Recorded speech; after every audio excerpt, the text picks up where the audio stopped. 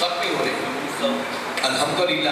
یہ بھی واحد دیپالپور ضلع ہے کہ جس کے ہر پی حلقے کے اندر ادھر سے اور حجرہ شاہ مدین میں بتا رہے ہیں ایک پی حلقے میں 3 جگہوں پر حجرہ شاہ مدین میں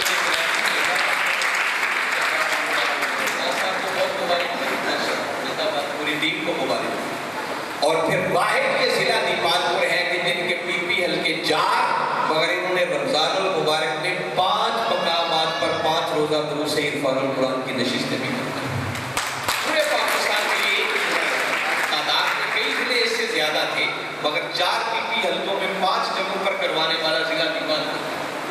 اور سب سے بڑھ کر پھر حویلی لکھا نے جو حسب سابق کی نئی تاریخ رقم کی وہ دیدنی تھے دروس قرآن ان کے دیکھنے والے. جس شاندار طریقے سے انہوں نے حال سجایا, لوگوں کو دعوت دی, ایڈورٹائز کی اور پھر ہزار لوگ شریک ہوتے رہے. اس پر ہم حاجی مسعود صاحب کو, محترم حاجی ریاض صاحب کو, ریاض نمبر صاحب کو, ان کی پوری ٹیم کو جتنی مبارکباد پیش کریں گے. زندہ باد. پھر اس کے بعد دیپالپور والوں نے بہت شاندار طریقے سے پہلی ایفرٹ تھی مگر الحمدللہ اچھے ہوئے. باقی 3 جگہوں پر قدرے اس طرح کے نہیں ہو سکے جیسے ہونے چاہیے تھے. ان کی بھی کسی کی پہلی کسی کی دوسری ایفرٹ تھی مگر میں امید کرتا ہوں کہ انشاءاللہ آئندہ سالوں میں بہت بہتر ہو جائے گا. تو یہ دروس قرآن تو ایک ایسی ایکٹیویٹی ہے کہ کوئی کافر ہی اس کا انکار کر سکتا ہے ورنہ کلمہ پڑھنے والا تو درس قرآن سے انکار نہیں کر سکتا. اللہ نے ایک ہی ہمیں کتاب عطا کی ہے اور اندازہ کر لیں کہ ہماری اس دین سے دوری کا عالم یہ ہے کہ ہمیں صحیح تلفظ کے ساتھ وہ قرآن پڑھنا بھی نہیں آتا اور اگر پڑھیں تو ہمیں اس کی سمجھ بھی نہیں. یہ درس قرآن انقلاب آ بھی جائے تو یہ کام رکنے والا نہیں ہے. انقلاب کے بعد تو زیادہ منظم طریقے سے دروس قرآن شروع ہے. اس قرآن کے پیغام کو قیامت تک لوگوں تک پہنچانا ہے. اس سے بڑا خیر کا دیکھیں نا, آپ یہ دروس قرآن کا کام نون لیگ نے تو نہیں کرنا, پیپلز پارٹی تو یہ کام نہیں کر سکتا. یہ سعادت اللہ نے منہاج القرآن کو عطا کی اور اگر منہاج القرآن بھی نہیں کرے گا تو کون کرے گا. اس پر توجہ دینی, اس کی بڑی برکات ہوگی. آپ کو اس کی ڈیٹیل میں نہیں جانتے. پھر اس کے بعد اہم ترین جو اگلا ہمارا پروجیکٹ ہے وہ فہم دین پروجیکٹ ہے. درس قرآن پر بھی دیکھیں کتنی محنت کرنا پڑتی ہے. ایڈورٹائز, تشہیر, لوگوں کو دعوت, پنڈال بنائے, پھر اس کا اخراجات, لوگوں کو لنگر کھلائے اور آنے والے اسکالر کو بھی کچھ نہ کچھ کرائے کی مد میں تو دینا ہی پڑتا ہے. مگر پھر بھی ہم جتنی بھی تقریریں کر لیں ہماری بات میں وہ اثر نہیں ہو سکتا جو وقت کے مجدد کی زبان ہو سکتا. تو براہ راست اس قائد کی آواز کو ہر شخص تک پہنچانے کے لیے اللہ نے فہم دین کے نام سے ہمیں پروجیکٹ دیا ہے جس پر 1 ٹکا بھی خرچ نہیں. آپ کے موبائل فون کے اندر آپ کو ہفتے میں 2 کلپ آنے ہیں 15-15 منٹ کے حضور شیخ الاسلام کے, اور آپ کی اگر براڈ کاسٹ لسٹ بن جائے باقاعدہ تو 256 لوگوں کو صرف ایک بٹن دبانے سے وہ پیغام کو ڈائریکٹ قائد کی آواز. مگر اس پر جتنا فرق ہونا چاہیے ابھی ہم بہت پیچھے. اب یہ عہدے داران بیٹھے ہیں, اگر میں آپ سے پوچھوں کہ آپ میں سے کتنے لوگ ہیں جو باقاعدہ فہم دین پروجیکٹ میں ایز اے مستفی کارکن رجسٹرڈ ہو چکے ہیں, آج کا ہے. اب دیکھ لیں میرا خیال کہ 5% بھی لوگ ہیں. یعنی ہم عہدے داران ابھی خود رجسٹرڈ نہیں. پھر آگے براڈ کاسٹ لسٹیں نئے لوگوں کو ہم نے اپنے گروپس میں شامل کرنا ہے. تو لہذا اس کام پر فی الفور توجہ دینی ہے. آج تو چونکہ باہر احتجاج کے لیے ہم نے نکل جانا ہے, بعد میں وقت نہیں ہوگا, مگر ہر پی حلقے کے ذمہ داران کی یہ ذمہ داری بنتی ہے کہ جو اس بات کو سمجھنے والے لوگ ہیں ان کی ٹیم بنائیں. پہلے نمبر پر اپنے عہدے داران کو مستفی کارکن کے طور پر رجسٹر کریں. یہ فرائض میں شامل ہے, اس کے بغیر کوئی گزارا نہیں, کوئی چارہ. اور پھر آگے ان کی براڈ کاسٹ لسٹیں بنانے کا ان کو طریقہ بتائیں تاکہ قائد محترم کی آواز گھر گھر پہنچے اور ہمارا کام مزید آسان سے آسان ہو سکے. اور یہ جتنے کام ہم کرتے ہیں, بس میں بات کو وائنڈ اپ کر رہا ہوں, ان ساری ایکٹیویٹیز کا الٹیمیٹ گول, مقصد, ہماری منزل وہ نئے افراد کو اپنے ساتھ شامل کریں, افرادی قوت میں اضافہ. اگر ہمارے ان سارے کاموں کے ذریعے نئے لوگ شامل نہیں ہو رہے, ہماری ممبرشپ نہیں بڑھ رہی, لوگ اس مشن کا حصہ نہیں بنتا کر دیں, مگر اس میں انقلاب نام کی کوئی شے نہیں. اور ہم کوئی کام خالی ثواب کے لیے نہیں کرتے، ثواب اللہ نے اپنے وعدے کے مطابق دے دیا۔ ہم نے تو دیکھنا ہے کہ یہ ایکٹیویٹی کی، اس کے ذریعے کتنے لوگ ہمارے ساتھ اور شامل ہیں۔ اس کے لیے میں موٹا سا سبق آپ کو یاد دلانا چاہ رہا ہوں، جس کو کبھی فراموش نہیں کرنا۔ مرکز والے ضلع کو، ضلع والے پی پی حلقہ جات کو، پی پی حلقہ جات والے یوسیز کو یہ ہر وقت سبق یاد دلاتے رہیں کہ ہم میں سے ہر سطح کے ہر عہدے دار کی یہ ذمہ داری ہے کہ مہینے میں ہم نے ایک نیا بندہ تحریک میں شامل کرنا ہے۔ یہ بنیادی فلسفہ میں تفصیل میں نہیں، وہ ریٹن آپ کو پروفار میں دیے ہوئے ہیں، اس میں پیٹ کا ٹارگٹ کیا ہے، بنیاد قرآن کا کیا، ویمن لیگ کا کیا، یوتھ کا کیا ہے، MSF کیا ہے، تفصیل بتا ہے۔ سادہ فارمولہ کہ ہر عہدے دار نے مہینے میں بھئی ایک باجی اگر ایک مہینے میں 100 لوگوں کو لائف ممبر بنا سکتی ہے تو ہم تو مرد بیٹھے ہیں، اور مہینہ پورا اور ایک بندے کو شامل کرنا، اور وہ بھی ضروری نہیں ہے کہ لائف ممبر ہی بنائے، اس کو سالانہ بنیادوں پر 1000 روپیہ لے کے تحریک میں شامل کرنا۔ جی آپ قاری صاحب مجھے یاد دلا رہے ہیں تو میں تحدیث نعمت کے طور پر بتا دیتا ہوں کہ جب آپ کوشش کرتے ہیں تو اللہ برکت ڈالتا ہے۔ جہاں میں نے آپ سے کہا تھا کہ ہر کوئی اس میں لائف ممبر بنائے فروری کے مہینے میں، تو میں نے خود بھی 19 کا ٹارگٹ لیا تھا کہ 19 لائف ممبر بناؤں گا، اور میں نے کہا تھا میں اپنے کھاتے میں وہ شمار کروں گا جن کو میں خود دعوت دوں گا، خود موٹیویٹ کروں گا، خود فارم دوں گا، خود ان کی فارم فل کر کے ان سے فیس وصول کروں گا، مرکز میں جمع کراؤں گا۔ تو پورا فروری تو میرا گزر گیا آپ لوگوں کی میٹنگز کے اندر، موقع ہی نہیں ملا۔ رہی صحیح کسر اس میں نکل گئی کہ 24 فروری کو میرے بیٹے کی شادی تھی، ولیمہ تھا، اس کی مصروفیات تھی، تو میں پریشان تھا کہ میں نے ٹارگٹ کیسے اچیو کرنا ہے، تو اللہ نے رستہ نکالا۔ 24 تاریخ کو ولیمہ تھا دن کے ٹائم، تو رات کو جب فارغ ہو کے سارے رشتہ دار جو آئے ہوئے تھے گھر میں اکٹھے ہوئے تو سب کو بٹھا کر ایک خطاب میں نے انہیں دیا، اور اس خطاب میں اللہ نے اتنی برکت ڈالی کہ 21 بندے موقع پہ لائف ممبر بنے۔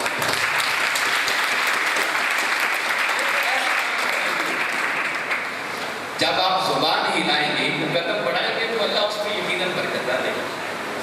اور اگر میں آپ لوگوں کو واضح تقریریں کر کے چلا جاؤں، خود عمل نہ کروں تو اس کام میں کبھی برکت نہیں ہو سکتی، میری بات میں اثر ہی نہیں ہو سکتا۔ تو یہ کام ہمارا الٹیمیٹ گول ریزلٹ ہے، نتیجہ ہے جو ہم ان سارے کاموں کے ذریعے حاصل کرنا چاہتے ہیں۔ بس ہم نے یہ کام کرتے چلے جانا ہے، نتائج کا مالک اللہ ہے، یقین پختہ ہونا چاہیے۔ اللہ کا فرمان ہے لا تہنوا ولا تحزنوا، فرمایا حالات جیسے بھی کبھی پست ہمت نہیں ہونا، کبھی غم زدہ نہیں ہونا، انتم الاعلون، غالب تم ہی آ کر رہو گے، مگر شرط ایک ہے ان کنتم مؤمنین، بشرطے کہ تمہارا ایمان اور یقین پکا رہا۔ اور اگر ایمان ہی ڈاؤن ہوگا، پتہ نہیں انقلاب آنا ہے یا نہیں آنا ہے، یہ کرنے کا کوئی فائدہ ہوگا یا نہیں ہوگا، تو ایسے لوگوں کو منزل کبھی نہیں، ایسے لوگوں کو ہاتھ وہی ہوتا ہے نہ خدا کی ملا نہ مثال سے، نہ ادھر کے رہے نہ ادھر کے رہے۔ تو اس منزل کے حصول پر پختہ یقین رکھتے ہوئے اپنے قائد کی دی ہوئی پالیسی کے مطابق آگے بڑھتے رہیں۔ انشاءاللہ میرا ایمان اور یقین ہے کہ وہ وقت آئے گا کہ اس دھرتی پر مصطفی انقلاب کا سویرا طلوع ہو کر حالات بدلیں گے، اور ایک مصطفی معاشرہ انشاءاللہ ہمارے سے آئے گا۔ میں بارے دیگر جملہ احباب کو دل کی گہرائیوں سے آج کی شاندار نشست پر مبارکباد پیش کرتا ہوں۔ دعا گو ہوں کہ اللہ آپ کی ان کاوشوں کو قبول فرمائے۔ اور آخری ایک بات جو میں بتا رہا ہوں کہ آگے عید الاضحیٰ آ رہی ہے، چند ماہ قربانی مہم آپ لانچ کرتے ہوں گے، آپ جتنا وہ چند ماہ قربانی اکٹھی کرتے ہیں، ایک آپ لوگوں سے رابطے کا ذریعہ بھی بنتا ہے، مرکز اس میں سے ایک پائی بھی آپ سے وصول نہیں کرتا، وہ سارے کے سارے جتنے پیسے ہوں گے لوکل آپ اپنی ویلفیئر پر خرچ کریں، اپنے کارکنان کی ویلفیئر پر، اچھے منصوبہ جات پر آپ خرچ کریں۔ اور ٹھیک ہے کھانوں کی قیمت کم ہے، اس طرح کا رسپانس نہیں ملتا، مگر اس کے باوجود بھی میں پچھلے سال کی مثال دے رہا ہوں، ہماری لاہور کی تنظیم نے 32 لاکھ کی کھالیں جمع کی، تو جس تنظیم کو ویلفیئر کے لیے 32 لاکھ مل جائے، لوگوں سے رابطے کا ذریعہ بھی بنے گا، اس کو بھی نظر انداز نہیں کرنا۔ اور قاری صاحب کی گزارش ہے آپ سب سے، خاص طور پر پی پی حلقہ جات اور ضلع کے صدور ناظمین سے، کہ جب ماہانہ کارکردگی کے لیے کوئی ریکویسٹ بھیجیں تو ان کی ریکویسٹ پر تھوڑا سا کام کریں اور ان کو جواب ضرور دیا کریں۔ بھلے سے کارکردگی زیرو ہی ہو، پر فارمے میں زیرو لکھ کے بھیجیں تو صحیح، یہ بھی تو کارکردگی ہے نا، آپ کارکردگی بتائیں۔ اور جب 2-4 مرتبہ زیرو لکھیں گے تو ضمیر تھوڑا تھوڑا تو انشاءاللہ جاگنا شروع ہوگا نا، کہ کب تک میں نے زیرو تبدیلی آئی۔ اسی کے ساتھ میں اللہ کی بارگاہ میں دعا کروں کہ باری تعالیٰ ہمارے قائد کو عمر خضر عطا فرمائے اور ہمارے شہداء کو مزید بلندی درجات عطا فرمائے، اور انشاءاللہ اللہ تعالیٰ ان کے خون کے نتیجے میں اس دھرتی پر مصطفی انقلاب کا سویرا دے۔